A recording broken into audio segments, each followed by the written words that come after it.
Okay, तो क्या चल रहा था? है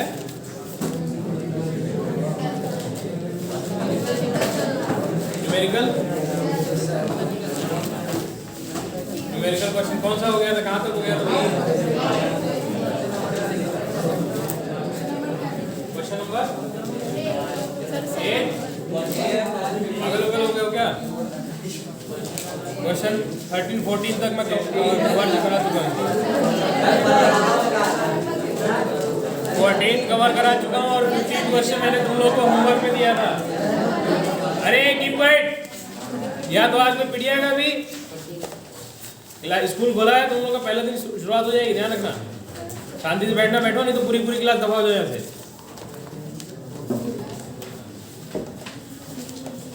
15 क्वेश्चन किया सबने, होमवर्क दिया था ये तुम लोग को।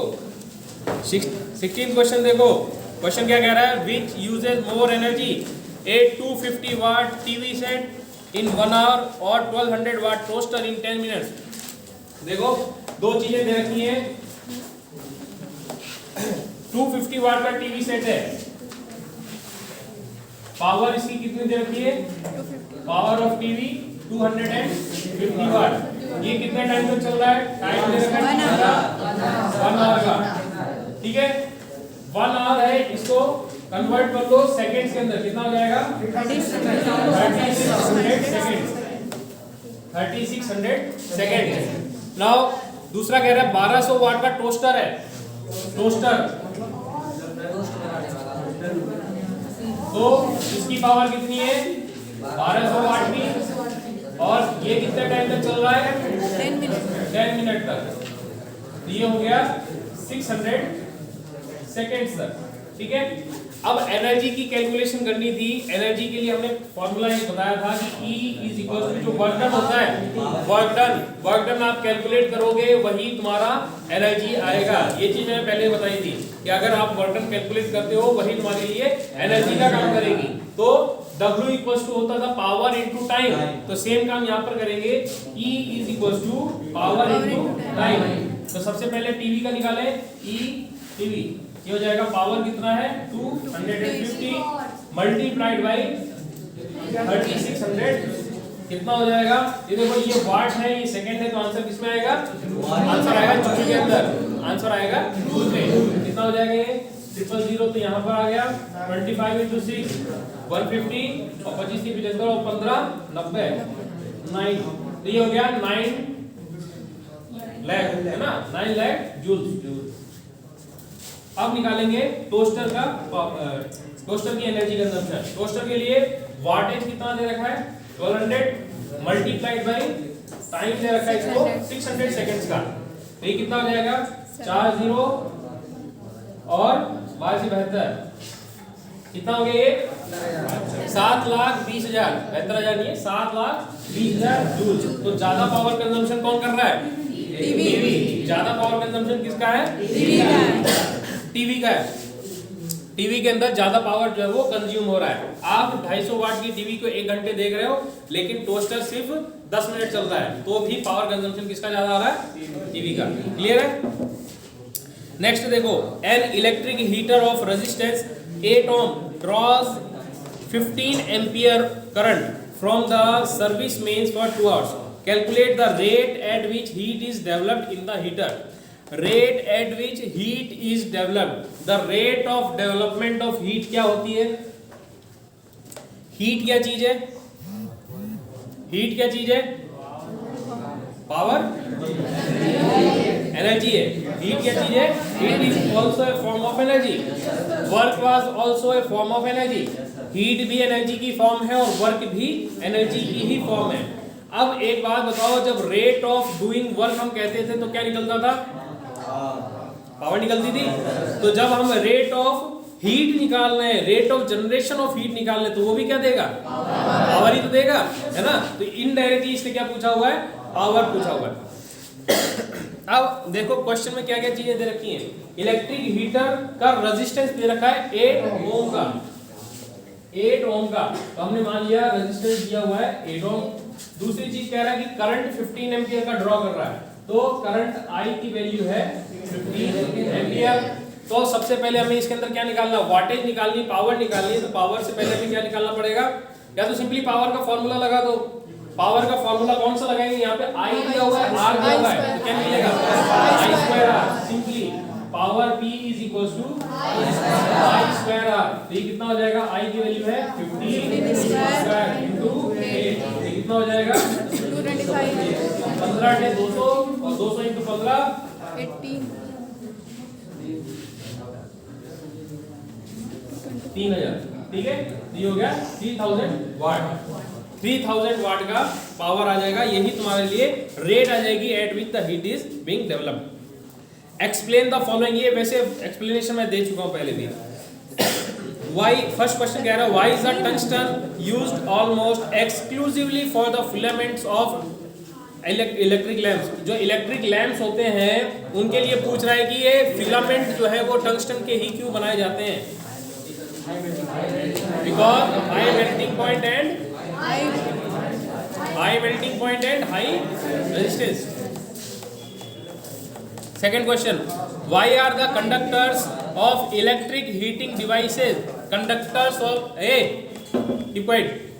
Why are the conductors of electric heating devices such as bread toaster, electric iron made of alloy?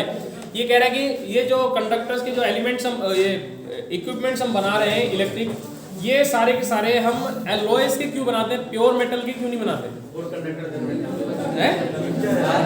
Mixture good conductor होता है, अलॉय है, तो अलॉय का यूज हम क्यों करते हैं टोस्टर वगैरह के अंदर, क्योंकि देखो अलॉय बनाने से उसके अंदर कुछ पर्टिकुलर प्रॉपर्टीज आ जाती हैं, जैसे कि उसकी स्ट्रेंथ बढ़ गई। ठीक है, अगर जो भी है उसका मटेरियल जैसा भी लिया हुआ है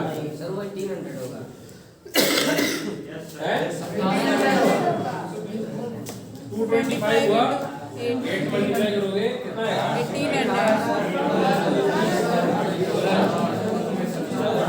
1800 होगा। ओके सॉरी, ये जाएगा 1800। ओके, तो टोस्टर की जो बात कर रहे थे कि अलॉय का क्यों बनाते हैं, तो अलॉय का क्यों बनाया जाता है, पहली चीज कि अगर उसके शेप साइज जो उसका कवर वगैरह है उसका वो अलॉय का बना हुआ है, इसका मतलब हो गया कि उसके लिए स्ट्रेंथ चाहिए कि अगर टूट गया फूट गया गिर गया तो टूटे फूटे ना। ठीक है, दूसरी चीज क्या चाहते हैं कि उसके अंदर कोई शॉक वगैरह इलेक्ट्रिसिटी इजीली पास ना हो सके, हम चाहते हैं कि उसके अंदर इलेक्ट्रिसिटी इजीली पास ना हो सके। अगर उसका फिलामेंट हम यूज कर रहे हैं तो फिलामेंट अलॉय का अगर आप बना रहे हैं तो उसके लिए क्यों यूज कर रहे हैं हम फिलामेंट अलॉय का, क्योंकि उसके लिए भी रेजिस्टिविटी या जो उसका रेजिस्टेंस है वो क्या चाहिए, ज्यादा चाहिए, और रेजिस्टेंस ज्यादा चाहिए, और मेल्टिंग पॉइंट उसका क्या चाहिए हमें कम चाहिए, सॉरी मेल्टिंग पॉइंट भी ज्यादा चाहिए। मेल्टिंग पॉइंट हाई रहेगा तो इजीली वो मेल्ट नहीं होगा। ओके, थर्ड क्वेश्चन देखो, why is the series arrangement not used for domestic circuit. Domestic circuit यानी कि घरों के अंदर सीरीज में कॉम्बिनेशंस को क्यों नहीं यूज किया जाता, सीरीज कॉम्बिनेशंस को नहीं यूज करते, क्यों नहीं करते?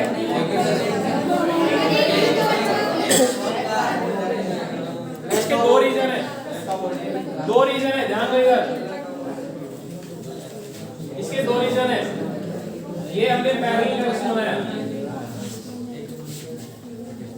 ये पैरेलल कनेक्शन बनाया हुआ है, इसके अंदर कई सारे कनेक्शन जो है पैरेलल के अंदर हमने ज्वाइंट कर रखे हैं, पैरेलल कॉम्बिनेशन के अंदर अलग अलग इक्विपमेंट्स को ज्वाइन कर रखा है। तो इक्विपमेंट्स को मैंने जो रजिस्टर है, रजिस्टर की फॉर्म में मैंने इसको दिखा रखा है। ठीक है, अब ये कह रहा है देखो, सपोज करो जब लाइन आती है तो लाइन इसके अंदर पैरेलल कनेक्शन में होता क्या है, इलेक्ट्रिसिटी हर एक रेजिस्टेंस में से जाती है, लेकिन करंट का जो अमाउंट होता है वो हर एक में डिफरेंट होता है, वो डिपेंड करता है कि किसका रेजिस्टेंस कितना है।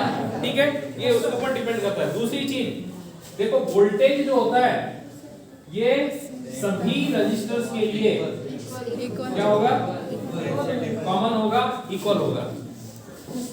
सीरीज कॉम्बिनेशन के अंदर रेजिस्टेंस जो होता है वो सभी के लिए क्या होता है, इक्वल होता है। तो पहला रीजन तो ये हो गया सीरीज पैरेलल कॉम्बिनेशन का यूज करने का, कि जितने भी इक्विपमेंट्स हमारे घरों में हैं उन सभी के लिए इलेक्ट्रिक पोटेंशियल की वैल्यू क्या हो जाती है, सेम हो जाती है। जबकि सीरीज कॉम्बिनेशन में अगर हम यूज करते तो जो आगे में जो इक्विपमेंट आपने यूज किया है, अगर उनको भी रन करा रहे हैं साथ साथ में, तो वहां से क्या हो जाएगा, पोटेंशियल का ड्रॉप हो जाएगा।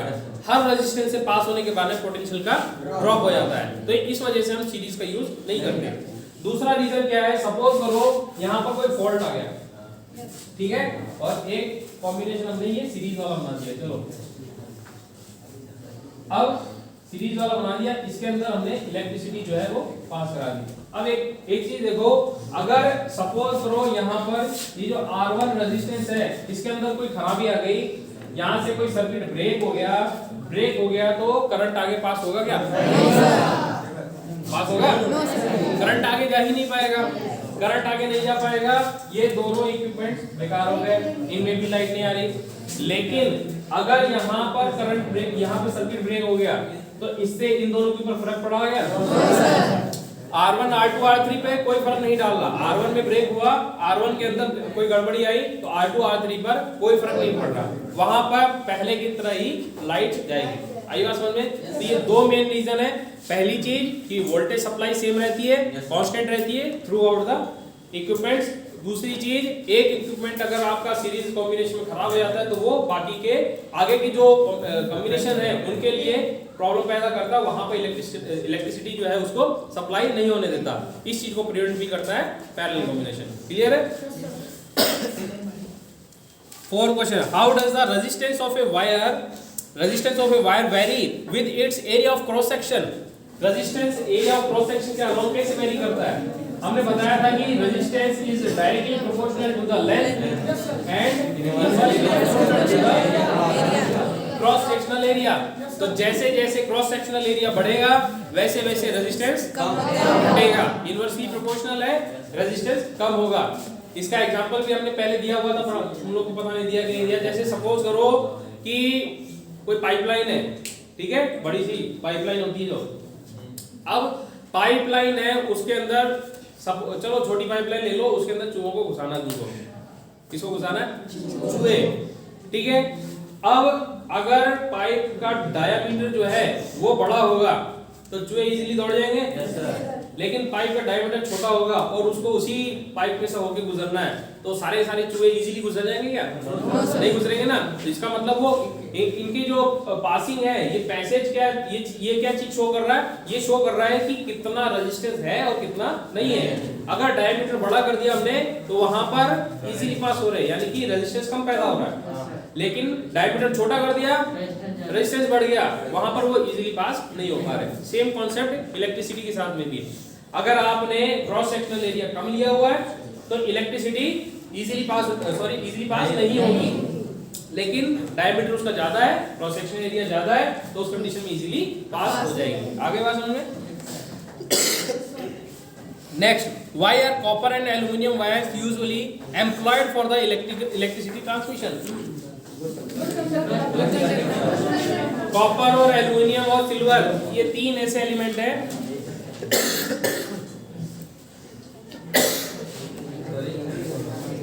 ये तीन ऐसे मेटल्स हैं जो बहुत ही हाई कंडक्टिविटी रखते हैं, ठीक है।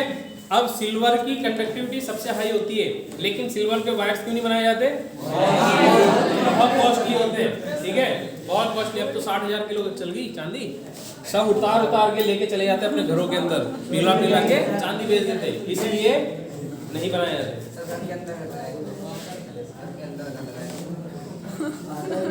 अरे घर के अंदर कितनी चांदी लगाओगे? चोर आएगा ना, चोर आएगा घर में, पैसा नहीं चुराएगा वो।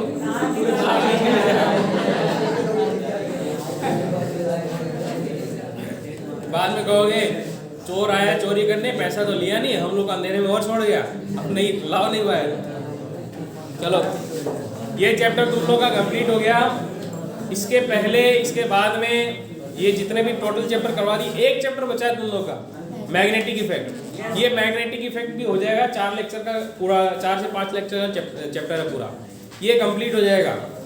लेकिन उससे पहले के जितने भी चैप्टर हैं, 3 चैप्टर बचे हैं जो करवा चुके हैं, उनको कंप्लीट कर लो। 3 के 4 चैप्टर हो गए, लाइट के 2 चैप्टर हैं और ये तीसरा चैप्टर, 3 ही चैप्टर हुए हैं। टोटल 5 चैप्टर थे, 1 चैप्टर एक्सक्लूड हो गया है जो तुम्हारा सोर्सेज ऑफ एनर्जी है, वो सोर्सेज ऑफ एनर्जी एक्सक्लूड हो गया है, लेकिन उसका नोट में शेयर किया था, देख लेना। चलो इसको यहीं पे कंप्लीट करते हैं।